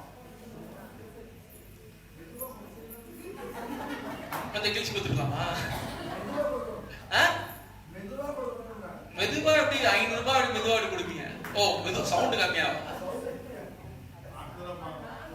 அவரு சொன்னாரு, என்கிட்ட கேட்டாரு, என்னப்பா அப்படின்னாரு. நான் சொன்னேன் கொடுத்துருங்க. நான் சொன்னேன் கொடுத்துருங்க. 500 ரூபாய் எடுத்தாரு, அந்த மனிதனுக்கு கொடுத்தாரு. அவன் ஃபர்ஸ்ட் 50 ரூபா நினைச்சான். ஒரு 0 பாக்கல போடுவது. சார் தேங்க்யூ சார் அப்படின்னு சொல்லிட்டு திரும்பி பார்த்துட்டு, சார் அப்படின்னா, சார் என்ன சார் வச்சுக்கோப்பா, உனக்கான ஜாப் பண்ணுமா? ஜாப் பண்ணுமா? அவன் எப்படி இருப்பா? 500 ரூபாய் கொடுத்துரு, நீ ஒரு நாள் பூரா ஆன்லைன் ப்ரேயர் வச்சால என்ன பண்ணு, நான் இருப்பையா, ஜாப் பண்ணுங்க. ஜாப் பண்ணாப்புல, சுவிசேஷம் சொன்னாப்புல, ரட்சிக்கப்படாப்புல, இன்னைக்கு அவன் சர்ச்சில் இருக்காப்புல. நாம நினைக்கிறது 500 ரூபான்னு, ஆனா ஆண்டவர் நினைக்கிறது ஆத்துமான்னு. அப்போ நான் ஒருத்தவங்களுக்கு கொடுக்கும் போது நான் எப்படி அளக்கிறேன்றதல்ல, ஆண்டவர் என் மனசுல என்னத்தை அடக்க சொல்றாருன்னு இருக்கணும். ஏன்னா இவர் வந்து அப்பத்து என்னது காகங்கள் போஷித்த மாதிரி அப்பமும் இறைச்சியும் கொடுக்கல. யாரு? விதவை. கர்த்தர் என்ன கட்டளையிடாரு? அப்பத்தை கொடுக்கணும் கட்டளையிடாரு, அப்பத்தை கொடுத்தான். புரியுதுங்களா? நான் காகங்கள் போல இறைச்சியை கொடுக்கணும், இறைச்சி முன்னதான் கட் பண்ணி கொடுக்கணும். அப்போ பாத்தீங்கன்னாக்கா சொல்ற 13ஆம் வசனத்துல மறுபடியுமாக இப்போ ஆண்டவர் வந்து நம்மை ஒரு பெரிய சேனல், ஆசீர்வாதத்தின் வாய்க்காலாக வைக்கிறார். ஒரு பெரிய குப்பியா வைக்கல. Bigger channel, not a bigger container. நம்ம வந்து பெரிய டப்பா கிடையாது. ஆண்டவர் போடுங்க போடுங்க போடுங்க போடுங்க போடுங்க, வெறும் டப்பா கிடையாது. நம்ம வாய்க்கால், ஆசீர்வாதத்தின் வாய்க்கால், ஆசீர்வாதம், தேவனுடைய சுவிசேஷ நற்கந்தத்தின் வாய்க்கால், தேவனுடைய வல்லமையின் வாய்க்கால், தேவனுடைய மகத்துவத்தின் வாய்க்கால், தேவன் மற்ற மனிதர்கள் வாழ்க்கையிலே மகிமையை காண்பிக்கும்படியாக அதற்காக வைக்கிற ஆசீர்வாதத்தின் வாய்க்காலா இருக்கிறார். நாம் பெரிய வாய்க்காலா இருக்க ஏன் ஆண்டவர் பேசுகிறார் என்று சொன்னால், அவர் பெரிய தேவன், அவர் பெரிய பெரிய காரியங்கள் எனக்காக செய்தார், நானும் பெரிய பெரிய காரியங்கள் அவருக்காக செய்யணும். பாத்தீங்கன்னாக்கா 13ஆம் வசனம் சொல்றாரு, பயப்படாதே. ஏன்னா ஆண்டவர் நிறைய பேருக்கு ஆண்டு வசனத்தை சொல்றது, வாக்குத்தத்தை கீழ்ப்படுறதுக்கு ரொம்ப பயம். பயப்படாதீங்க, சொன்னா செய்யுங்க, செஞ்சா ஆண்டவர் போஷிப்பார். நிறைய கிறிஸ்தவர்கள் கடந்த வாரத்தை பாஸ்டர் சொன்னது ஞாபகப்படுத்துறேன், ஐம்புலன்களை நம்பி வாழ்க்கையை வாழ்ந்து கொண்டிருக்கிறீங்க. என்னது? எதை பார்க்கிறீங்க, எதை கேட்கிறீங்க, எதை முகர்ந்து கொள்ளுறீங்க, எதை ருசி பார்க்கிறீங்க, எதை தொடுறீங்க என்கிற ஐம்புலன்களை 5 சென்சஸை வச்சு நானும் நீங்களும் வாழ்ந்து கொண்டிருக்கிறோம். அப்படின்னாக்கா நானும் நீங்களும் ஆவிக்குரியவன் அல்ல. நம்ம ஆவிக்குள்ள இருக்க வேண்டும் என்று சொன்னால் ஆவிக்குரியதிலே விசுவாசத்திலே எடுத்து கொடுப்போம். இருக்கிறதே கொஞ்சமா அப்படிலாம் இல்லம்மா. ஆண்டவர் சொன்னார் உன்னை போஷிப்பான்னு சொல்லிட்டாரு. போஷிப்பான்னு சொன்னவர் போஷிக்கணும் என்று சொன்னால் he expects obedience. அவரை கீழ்ப்படுத்த எதிர்பார்க்கிறார். நீ பயப்பட தேவையில்ல. ஆனா அதே சமயத்துல உன்னுடைய பயத்தை உன்னுடைய விசுவாசம் மேற்கொள்ள வேண்டும். பயத்தை 16ஆம் வசனத்துல, கர்த்தர் எலியாவை கொண்டு சொன்ன வார்த்தைப்படியே பானையிலே மா செலவழிந்து போகவும் இல்லை, கலசத்தின் எண்ணெய் குறைந்து போகவும். சில காரியங்கள் பஞ்சம் எழுதிருப்போம், பஞ்சம் வருது, பிரச்சனை வருது, கஷ்டம் வருது, ஏன் அப்படிங்கிற ஒரு கேள்வி வரணும். ஆண்டவரை சோதிக்கிறாள், நான் தப்பு பண்ணிட்டேனா? இரண்டாவதாக நன்றாய் புரிந்து கொள்ளுங்க, அனாதி தேவனே உங்களுக்கு அடைக்கலம், அவருடைய நித்திய புயங்களே உங்களுக்கு ஆதாரம், அவரை அல்லாமல் வேற ஆதாரம் உங்களுக்கு இல்லை, அவரை அல்லாமல் வேற தேவனும் உங்களுக்கு இல்லை. மூன்றாவதாக நீங்கள் யாரா இருந்தாலும் எப்படிப்பட்டவரா இருந்தாலும் உங்ககிட்ட இருக்குதோ இல்லையோ, செய்யணுமோ செய்ய வேணாமோ, உங்க மனசுல என்ன தோணுதோ அதெல்லாம் ஒரு புறம் வைத்து விட்டு கர்த்தருடைய வார்த்தைக்கு கீழ்ப்படிவு என்று சொன்னால் கர்த்தர் அவருடைய வார்த்தை நிறைவேற்றுவார். நான்காவதாக, நீங்க ஆசீர்வாதமா இருக்கிறீங்க, அதே சமயத்தில் நீங்கள் ஆசீர்வாதமாகவே இருக்க கர்த்தர் உங்களுக்கு கிருபை செய்வார். ஐந்தாவதாக, அவருடைய வார்த்தை செய்வதற்கு பயப்படாதுங்க, அவரை நம்புங்க, அவர் பெரிய காரியங்களை செய்வார்.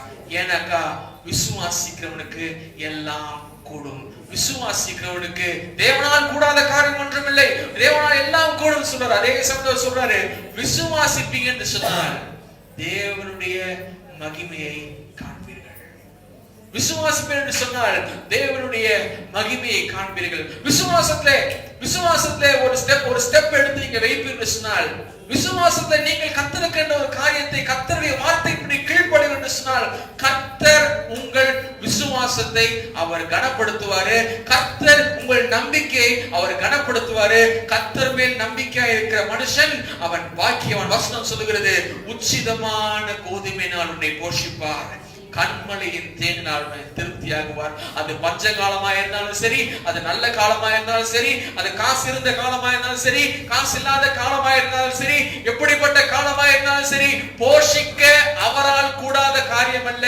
அவர் போஷிக்க. கரங்களை உயர்த்தி கர்த்தருக்கு நன்றி செலுத்தி, ஐயா அப்பா என்னை போஷிக்கிறீங்க, அப்பா இதுவரைக்குமாய் போஷித்திருக்கிறீங்க, இன்னும் என்னை போஷிக்க போவதற்காக உங்க நன்றி. Thank you lord. சோதரர் அவர் யெகோவா ஈரேவாக இருக்கிறார். அவருக்காக எல்லாவற்றையும் கர்த்தர் பார்த்து கொள்ளுகிறார். கர்த்தருடைய பருவத்திலே பார்த்து கொள்ளப்படும். உங்கள் வாழ்க்கையிலே நீங்க வருகிற பாதையை கர்த்தர் அறிந்துகிறவராகிறார். நான் போகும் வழியை அவர் அறிவார். நான் சோதிக்கப்பட்ட பின் பொன்னாக விளங்குவேன். பிரியமானவர்களே, கர்த்தர் போஷிக்கிறவராக இருக்கிறார். இந்த காலை பாடல், காலையிலே ஆராதனை, காலையிலே சித்தம் அல்ல என்று நாம் விளங்கிக் கொள்வோமாக. உண்மையாக புரிந்து கொள்வோம், தேவனே இன்றைக்காக அல்லப்பா, எதற்காக இந்த நாளிலே இந்த வார்த்தை கொடுத்தாருன்னா, இந்த வாரத்துல நீங்க காணப்போகிற யெகோவா ஈரேவை பார்க்க போறோம். கர்த்தர் கர்த்தர் தட்டி கர்த்தர் மகிமை படுத்துவோம். உண்மையா சோதர கர்த்தாவே உண்மையோடு ஆராதனை செய்த கர்த்தாவே, இந்த வாரத்திலே கண்காணிக்கிறது நம்ம பார்ப்பாப்பா. இந்த வாரத்துல நீங்கள் போஷிக்கிறதை நாங்கள் பார்ப்போம் கர்த்தாவே. இந்த வாரத்திலே வழிநடத்துறதை நாங்கள் பார்ப்போம் கர்த்தாவே. இந்த வாரத்திலே கர்த்தாவே அப்பா திருப்தியாக்கிறதை நாங்கள் காண்போம் அப்பா. அதுவே சோதனை கர்த்தாவே, அப்பா எங்கள் வாழ்க்கை அப்படிங்கிற கர்த்தாவே. எல்லாவற்றையும் மேலாக இந்த வாரத்தில் நாங்கள் கீழ்ப்படுகிறதை பார்க்க போவதற்காக சோதரப்பா. அந்த விதவை பார்க்கும்போது அந்த விதவையும் அந்த மகனும் பார்க்கும்போது சாப்பிட்டு சாக வேண்டும் என்று யோசித்தாங்க. ஆனா தேவ சித்தம் அவங்க ஜீவனோடு பிழைக்க வேண்டும் சொல்லி பிழைத்திரு என்று சொல்லுகிறாரு. உங்களை பார்த்து என்னை பார்த்து சாக வேண்டும் அல்ல, பிழைத்திருக்கும்படியாக கர்த்தர் ஜீவனை கர்த்தர் கொடுத்துக்கிறாரு. கர்த்தர் சோத்திரப்பா. உங்க ஜீவனை கொடுக்கும்படியாக, நீங்க பிழைத்திருக்கும்படியாக, நீங்க சாட்சியாக இருக்கும்படியாக, நீங்க சாட்சி சொல்லத்தக்கல உங்க குடும்ப வாழ்க்கையில கர்த்தர் மகிமையான கர்த்தர் செய்யும்படியாக ஒரு தீர்க்கதரிசியை, ஒரு தேவ மனுஷன் உங்க வீட்டுக்கு அனுப்பியிருக்கிறாரு. சோத்திரப்பட கர்த்தர் மகிமைப்படுத்தும். அடவே தேவ மனுஷன் சும்மா எங்க வீட்டுக்கு வரல கர்த்தாவே, நாங்க பிழைத்திருக்கும்படியாக கர்த்தாவே, ஜீவித்திருக்கும்படியாக, உங்க சாட்சியா இருக்கும்படியாக, தேவநாம மகிமைக்காக தான் கர்த்தர் கொண்டு வந்து சேர்ந்த தேவக்காக நிறுவனம் துதிக்கிற கர்த்தாவே, சோத்திர கர்த்தாவே, எங்க ஒவ்வொருவரும் கர்த்தர் ஒவ்வொருவரும் நீ பொறுப்படுத்தும், எங்க நாமத்தை மையப்படுத்தும் பெரிய காட்சியம் இயேசு கிறிஸ்து நாமத்தில் பிக்கிறோம் பரிசுத்த பிதாவே, ஆமென். என் ஆத்துமாவே கர்த்தரை சோத்திரி, என் முழு பரிசுத்த நாமத்தை சோத்திரி, கர்த்தரை சோத்திரி, அவர் செய்த சகல உபகாரங்களையும் மறவாதே, ஆமென். கர்த்தர் உன்னை ஆசீர்வதித்து உன்னை காக்கிறவர். கர்த்தர் தம்முடைய முகத்தை உங்கள் பிரகாசிக்க பண்ணி உங்கள் கிருபை இருக்கிறவர். கர்த்தர் தம்முடைய முகத்தை உங்கள் பிரசன்னமாக்கி உங்கள் சமாதான கட்டளையிடுகிறவர். நம்ம கர்த்தராகிய இயேசு கிறிஸ்துவின் கிருபையும் பிதாவாகிய திருநாமமும் பரிசுத்தாவின் ஐக்கியமும் நம் அனைவரோடு கூட காத்து வழிநடத்துவதாக. ஆமென்.